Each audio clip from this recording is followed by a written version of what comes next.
سلام الله عليكم جميعا أينما كنتم أيها المتابعين وأيها المشاهدين داخل الوطن وخارج الوطن، أحييكم جميعا.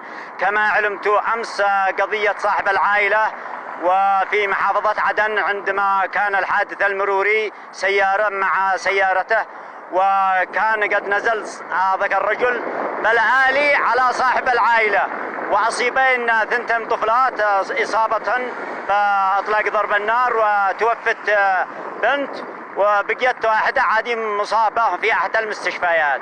أصبحت جريمة أكبر للانتقالي داخل عدن، أصبحت جريمة أقوى داخل عدن. ونقول لكم لا معاهم شرف مسؤولين الانتقالي، ولا معاهم عار، ولا معاهم إخلاق. إخلاقهم بين الأحذين، إخلاقهم بين الخر. هم قدم الأحذية حق اليمن هم، والخر حق الجزيرة العربية هم الانتقالي، مسؤولين الانتقالي.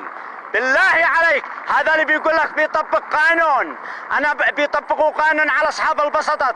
هذا هو القانون يا مكسور الشرف، هذا هو القانون. إنه بدل ما يجي المرور يحل المشكلة عندما صطمين السيارات تنزل بإطلاق ضرب النار عليه.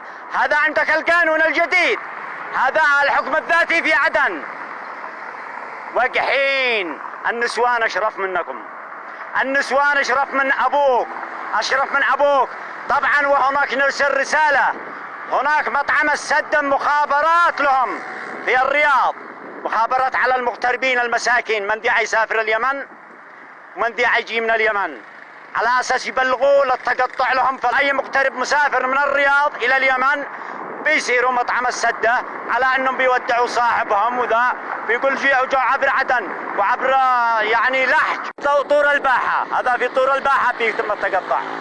وهناك قروا صافحته أبو عناد المسعودي، أبو عناد المسعودي، أبو عناد سعيد. أنا ما عاد أذكرش في موقع كيف يبصروا الجمهور، ولا أنا عاد أقول لك وكم قدرك يا وقح. خابرت على أصحاب بلادك يا نذل يا حقير يا ابن الحقير. مطعم السدة وهناك له فروع في أب وفي تعز وفي عدن وفي شبوة وفي حضرموت. مطعم السدة، هذه رسالتنا للسلطات في صنعاء، تتحرى على مطعم السدة. أمس يحذرنا يقول لك رحلك من المجلس الانتقالي.